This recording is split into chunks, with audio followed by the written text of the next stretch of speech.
many devotees ask me that, do deity installation matter? Is it important that I install my deities, or is it not important? Sometimes some people have this attitude, or if the deities are not installed, then perhaps Krishna is not there. They don't have to be respected or taken care of the same, or you only need a higher standard of worship if the deities are installed, or there's these different things. I remember when I was with my Guru Maharaj with the temple Ananda Dham before the deity installation there, we were visiting the grounds with my Guru Maharaj Srila Bhaktivedanta Narayan Maharaj, and we came and they had the deities in these boxes, in these wooden boxes, and with hay, having the deities stored there like that. And then Gurudev said, why are you keeping them like this? You should keep them somewhere clean and give them respect.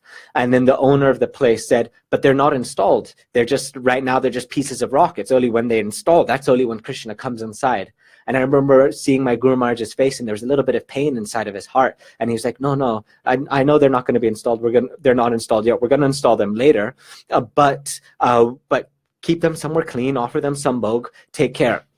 So after this, I began to think, does it really matter? Do we have to install our deities? Gurudev is giving same respect. Then why are we doing the installation? What is the process of the installation? And what's actually going on here? So I want to explain to you the process of installation and the process of deities so you can understand what it is and how, and then you'll be able to know whether deities need to be installed or whether they don't need to be installed, and how much does that matter. So Krishna exists everywhere. He exists inside of our heart. He exists inside of the, like Prahlad Maharaj said, is he in this pillar? Yes, Krishna's inside the pillar. Krishna is everywhere. So why do we worship one piece of rock, whether it's a Giriraj Shila or whether we're worshipping a marble deity or another deity? Why do we worship that? Why is Krishna more specific in that place as opposed to in any other place? So what a deity is, a murti, is a natural expression of the heart of the Vaishnava. So basically, inside the heart of Vaishnava has a specific mood, has a specific loving relationship inside of their heart. That deity from inside their heart manifests externally to be able to practice a beautiful, loving relationship, to be able to create that connection. This is called the Ishta Devata. There's one beautiful song, Radha Damodar, Shalup Goswami, Pranadhana Hai, the Pranadhana Hai. It basically says there's all these different deities of Krishna, and each Vaishnav has that Ishta Dev manifest externally in the form of a deity.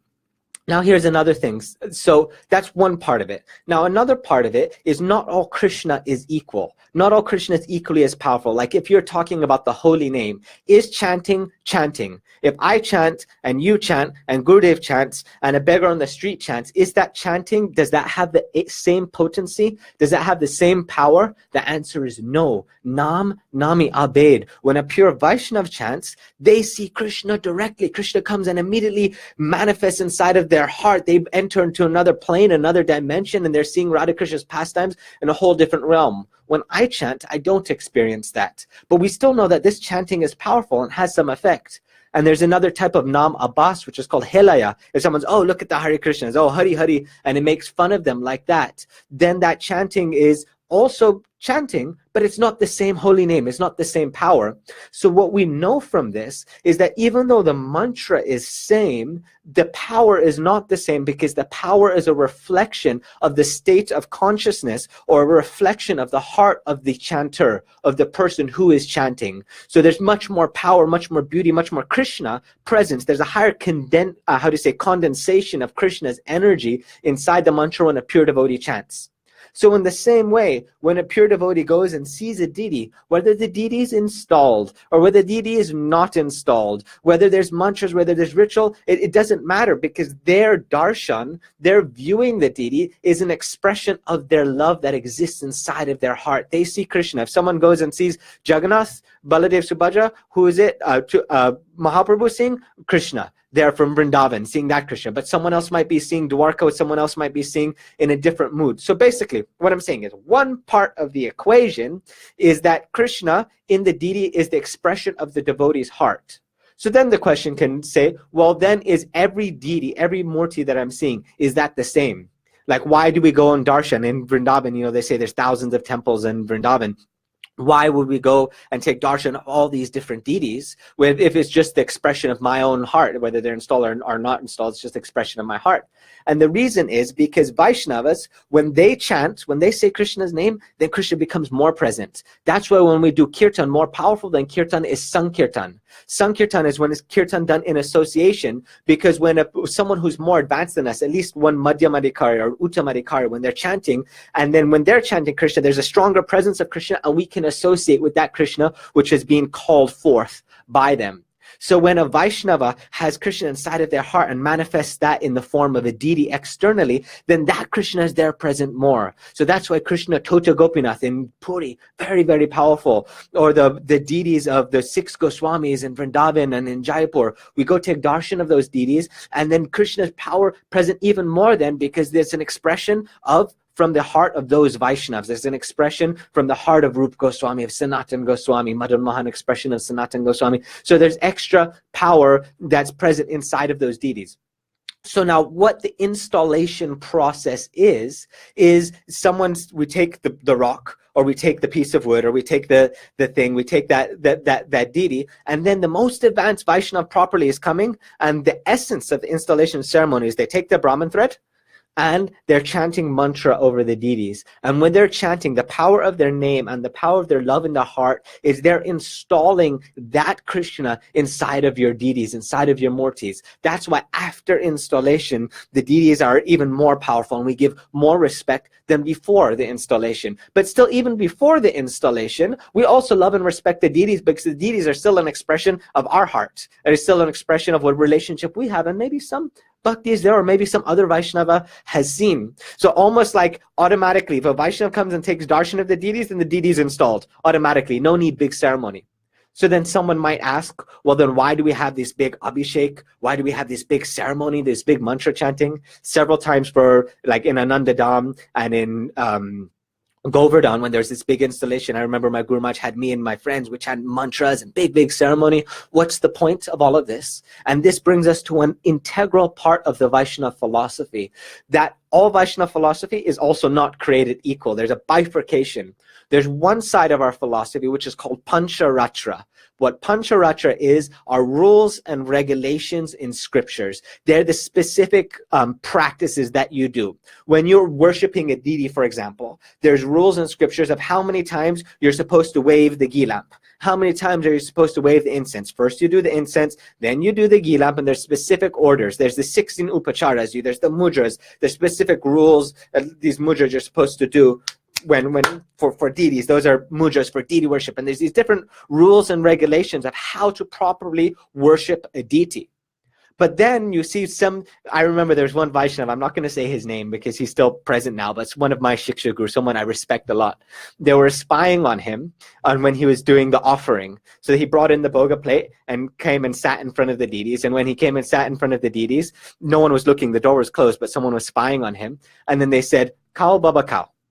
That was the offering. Khao Baba Khao, which in Bengali means, Baba means my friend, or father it literally means, but it's an affectionate expression. Khao, eat. Eat now, eat. And this was a senior devotee. He has temples, he has followers, he's like a guru, like a very senior, but that was the offering. So that offering is completely, in a sense, contrary to the rules and regulations of scripture. What Pancharatra says, you're supposed to offer the Gilam this many times, you chant the mantra this time, and you offer the Achman, and you say the mantras. No, but it's just eat. Like this, because there's another part of our Vedic philosophy, another part of our Vaishnava tradition, which is perhaps the essence or the most important, and that's the cultivating of love, the cultivating of relationship. We want Krishna to be like our most beloved. We want Krishna to be like our friend, Sakya Vatsalya. We want Krishna to be like our child, to have this very specific relationship. In Vrindavan, Mother Yashoda doesn't take Krishna and have her sit on his lap and say, okay, idam asanam kim Krishnayanam namama, and have Krishna sit there and then offer him achman before she's going to offer breast milk. She goes, "Oh, Lala, come here," and she feeds the breast milk. So this is another side. This is rasa. This is relationship. So one side, we've got the rules, regulations, scriptures, hard stuff you're supposed to do. Another side, you've got the natural expression of love.